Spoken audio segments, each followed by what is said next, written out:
தெருநாய்கள் தமிழ்நாட்டுக்கு தேவையா தேவையில்லையா அப்படின்னு நீயா நானால பயங்கரமான ஒரு ப்ரோக்ராம் மட்டும் நடத்தினாங்க. இது ஸ்டார்டிங்ல கொஞ்சம் நல்லாதான் போச்சு. ஆனா முடிவு கொஞ்சம் மோசமா போச்சு.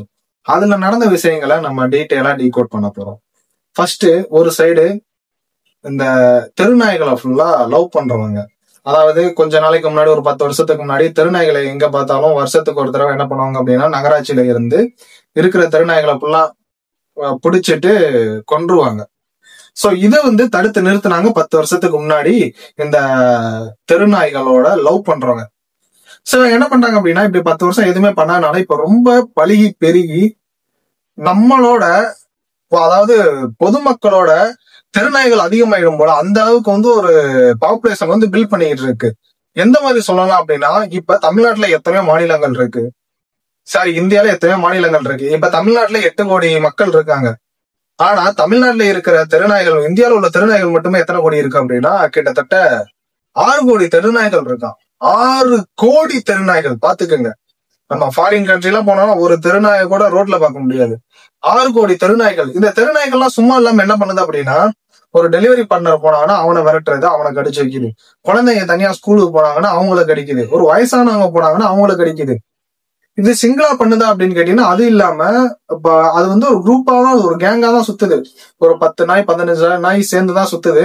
இந்த மாதிரி பொதுமக்களை கடிச்சு கிட்டத்தட்ட தமிழ்நாட்டுல ஒரு வருஷமும் 20,000 மக்கள் ரேபிஸ் நோயால பாதிக்கப்படுறாங்க. இதுல 10,000 பேரு ரேபிஸ்னால இறந்து போறாங்க. எவ்வளவு பெரிய கவுண்ட் பாருங்க.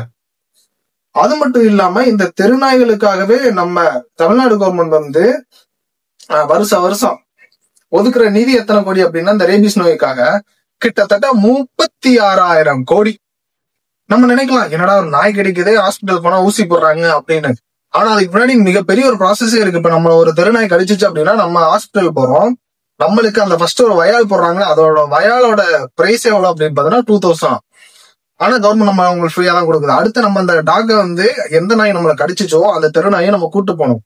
அதுக்கு ஒரு ஊசி போடுவாங்க. அதுக்கப்புறம் அதுக்கு மேற்கொண்டு இன்னும் கொஞ்சம் ப்ராசஸ் இருக்கு.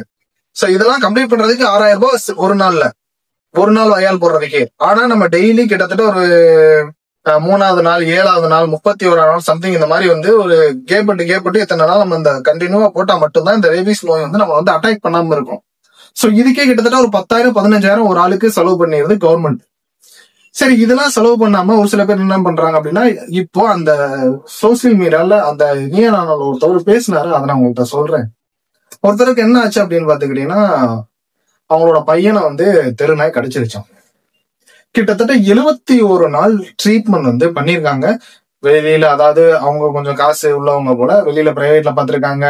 அது மட்டும் இல்லாம சித்தா வைத்தியம் அடிப்படையில அந்த மாதிரி போயிருக்காங்க. 71 நாள் எதுவுமே இல்லை, நார்மல் ஆயிட்டான், நல்லா இருக்கான், ஓகே சூப்பரா ஆயிட்டான் அப்படின்னு சொல்லிட்டு அவங்க எல்லா ட்ரீட்மெண்ட்டையும் விட்டுட்டு ஓகே பையன் ஸ்கூலுக்கு போட்டோம் அப்படின்னு சொல்லிட்டு கிட்டத்தட்ட 2.5 மாசத்துக்கு அப்புறம் ஸ்கூலுக்கு அனுப்புறாங்க. ஸ்கூலுக்கு போகும்போது என்ன பண்ணீங்க அப்படின்னா, அப்பா தலைவலிக்குதுப்பா அப்படின்னு சொல்லிட்டு வீட்டுல ரெஸ்ட் எடுக்க வச்சிருக்காங்க. அந்த பையன் இறந்துட்டான். பாத்துக்கங்க ரேபிஸ் நோய் எந்த அளவுக்கு ஒரு பவர்ஃபுல்லான நோய். அப்போ 71 நாள் அந்த பையன் இறந்துட்டா, இவ்வளவு ட்ரீட்மெண்ட் பண்ணி. அது மட்டும் இல்லாம இன்னொருத்தவங்க சொல்றாங்க, என் பையன் ரேபிஸ் நாய் கடிச்சிருச்சு, ஆனா இப்ப நல்லாதான் இருக்கா, இருந்தாலுமே அவனா நான் ஒரு பிரைவேட் ஹாஸ்பிட்டல் கூட்டு போனேன், அங்க டாக்டர் ட்ரீட்மெண்ட் கொடுக்கறதுக்கு பயந்தாங்க, அவன் கிட்டக்க கூட வரல அப்படின்னு சொல்லிட்டு சொல்றாங்க. ஓகே, இந்த ரேபிஸ் நோயெல்லாம் தெருநாய்கள் மூலமா மட்டும்தான் பரவுமா அப்படின்னு கேட்டீங்கன்னா கிடையவே கிடையாது. இது முழுக்க ஒரு பொய்யான விஷயம். வீட்டுல வளர்க்குறாங்க பாருங்க. அதாவது வீட்டுல எப்படின்னா, வீட்டுல பெட்ல படுக்க வைக்கிறது, நடுவீடு வர விடுறது, அந்த நாய் கிச்சன் எல்லாம் போயிருக்கும். அதோட முடி ஃபுல்லா அந்த வீடுகள் ஃபுல்லாவே அப்படியே என்ன சொல்றது சதறி கிடக்கும். நம்ம படுக்கிற பெட்ல படுக்க வச்சு அந்த பெட்டு ஃபுல்லா முடியா இருக்கும். சாப்பிடுற இடத்துல கிச்சன்ல முடியா இருக்கும். அது எங்கெல்லாம் இருந்துச்சோ நம்ம கண்ணுக்கே தெரியாம அந்த இடத்துல அந்த முடி ஸ்ப்ரெட் ஆயிருக்கும். இது மூலியமாகவும் ரேபிஸ் நோய் 100% பரவதான் செய்யும். இந்த அளவுக்கு இந்த தெருநாய்கள் மூலமா நம்மளுக்கு பிரச்சனை இருக்கு. அது மட்டும் இல்லாம இன்னும் நிறைய பிரச்சனை சொன்னாங்க. ரோட்ல போகும்போது இந்த மாதிரி ஊனமுற்றோர் அவங்களெல்லாம் கடிச்சா என்ன பண்ணும்? ஒண்ணுமே பண்ண முடியாது. வீட்டுல வளர்க்குற சின்ன சின்ன பூனைகள், கோழி, இந்த மாதிரி நம்ம கிராமங்களை எல்லாம் வளர்ப்பாங்க. அதுகளை முதற்கொண்டு இந்த தெருநாய்கள் என்ன பண்ணிடுது அப்படின்னா வேட்டையாடிடுது. இந்த அளவுக்கு வெறி கொண்டு இந்த தெருநாய்கள் தெரியும் போது ஒரு குரூப் உட்காந்துக்கிட்டு, அதாவது இந்த சைட்ல எந்த மாதிரி உள்ளவங்க இந்த மாதிரி பிரச்சனை எல்லாம் இருக்கு அப்படின்னு சொல்றாங்கன்னா, டாக்டர்ஸ், அட்வொகேட்ஸ், கவுன்சிலர், சோசியல் மீடியால கொஞ்சம் ஒரு எக்ஸ்பீரியன்ஸ் ஆனவங்க, இந்த தெருநாய்களால யார் யாரெல்லாம் பாதிக்கப்பட்டவங்க, இதனால என்னென்ன பிரச்சனை வருது அப்படின்னு சொல்லி எக்ஸ்பீரியன்ஸ் ஆனவங்க இந்த சைடு பேசுறாங்க. இன்னொரு சைடு அப்படியே பார்த்துட்டோம் அப்படின்னா யாருன்னா, யூடியூப்லயோ இன்ஸ்டாகிராம்லயோ நான் ரீல்ஸ் போட்டு என்னைய அவங்கள வந்து மிகப்பெரிய ஒரு செலிபிரிட்டி அப்படின்னு சொல்லி காமிச்சுக்கிட்டு ஃபேம் அவங்களுக்கு தன்னைத்தானே கிரியேட் பண்ணிக்கிட்டு இந்த தெருநாய்கள் மூலமா என்ன பிரச்சனை வரும்னே தெரியாம வெறும் நாய் மேல உள்ள பாசத்தினால என்ன பண்றாங்க அப்படின்னா, திருநாய்களை நீங்க அடிக்க கூடாது. இது வந்து மிகப்பெரிய ஒரு தப்பான விஷயம். அந்த நாய்கள் வந்து கிட்டத்தட்ட பாரம்பரியமாவே நம்மளோட வளர்ந்து வந்துகிட்டு இருக்கிற ஒரு விஷயம். இது வந்து முழுக்க முழுக்க ஒரு தவறான விஷயம் அப்படின்னு சொல்லிட்டு வந்து நிறைய பேசினாங்க. அதுக்குதான் ஒரு சில பேர் நீட்டா வந்து கவுண்டர் எல்லாம் கொடுத்தாங்க ஆப்போசிட்ல. அதாவது அது மட்டும் இல்லாம அந்த திருநாய்கள் வந்து சப்போர்ட் பண்றாங்க, அவங்களுக்கே ஒரு சில நேரத்துல ஒரு கோபம் வருது. இவங்க எல்லாம் என்ன சொல்றாங்க, எனக்கு வந்து என்னோட குழந்தை வந்து இறந்து போச்சு, இந்த மாதிரி பிரச்சனை எல்லாம் வந்துச்சு, அதனால இந்த திருநாய்கள் வந்து நான் அழிக்கணும் அப்படின்னு சொல்லிட்டு நினைக்கிறேன் இது சொல்றாங்க. ஆனா அவங்க என்ன சொல்றாங்கன்னா, இதெல்லாம் ஒரு பெரிய விஷயமே கிடையாது. இதுக்காக இந்த நாயை கரெக்டா நம்ம கவர்மெண்ட் வந்து ப்ராப்பரா ஹேண்டில் பண்ணி இன்ஜெக்ஷன் எல்லாம் போட்டு இந்த மாதிரி ப்ராப்பரா பண்ணிட்டாதான் தெருநாய் கடிச்சாலுமே அவங்களுக்கு பிரச்சனை வராதுல அப்படின்னு சொல்றாங்க. அவங்களுக்கு வந்து அந்த உயிர் வந்து போனது, ஒரு மனித உயிர் போனது அவங்களுக்கு பிரச்சனையா தெரியல. இருந்தாலும் அந்த நாய் மேல உள்ள பாசம் அவங்க கண்ணை மறைக்குது. ஆனா இதே பிரச்சனை அந்த டாக் லவ்வரிக்கே வரும்போது அவங்களுக்கு வந்து எரியுது. என்ன நடந்துச்சு அப்படின்னா, அதுல ஒரு பொண்ணு வந்து அவங்க லேடி ஒருத்தவங்க வந்து பேரு ஏதோ சம்திங் போட்டு அங்கே நான் சரியா கவனிக்கல. அவங்களுக்கு என்ன பிரச்சனை ஆச்சு அப்படின்னு பாத்துக்கிட்டீங்கன்னா, அவங்க சொந்தமா ஒரு கார் வச்சிருக்காங்க. அந்த காரை சுத்தி வந்து எப்பயுமே ஒரு தெருநாய் வந்து கொஞ்சம் சுத்திக்கிட்டே இருக்குமோ, அதனால அந்த காரை வந்து எலி வந்து அட்டாக் பண்ணாதான். அப்படி தெருநாயை பிடிச்சிட்டு போனதுனால அந்த காருக்குள்ள வந்து எலி போய் அந்த காரோட சீட்டை ஃபுல்லா கிழிச்சு அந்த எலி வந்து செத்து போச்சு. சோ என்னாச்சா பாத்தீங்கன்னா, அந்த நேரத்துல அவங்களுக்கும் வருது, சார் இப்ப தெருநாய் எவ்வளவு முக்கியம் பாருங்க, இந்த மாதிரி என்னோட இது வந்து கிழிச்சு செத்து போச்சு அப்படின்னு. இவங்க என்ன சொல்றாங்க அப்படின்னா, பிறப்புக்கும் எல்லா உயிருக்கும் அப்படின்ற மாதிரி ஒரு கான்செப்ட் வந்து சொல்றாங்க. ஒரு நாய் உயிரும் ஒரு உயிர் தானே, அது எப்படி நம்ம வந்து கொல்றதுக்கு நம்மளுக்கு உரிமை இருக்கு அப்படின்னு சொல்லிட்டு அவங்க சப்போர்ட் பண்றாங்க. ஆனா இங்க ஒரு எலி செத்து போச்சு, அவங்களுக்கு வந்து அது கண்ணுக்கு தெரியல.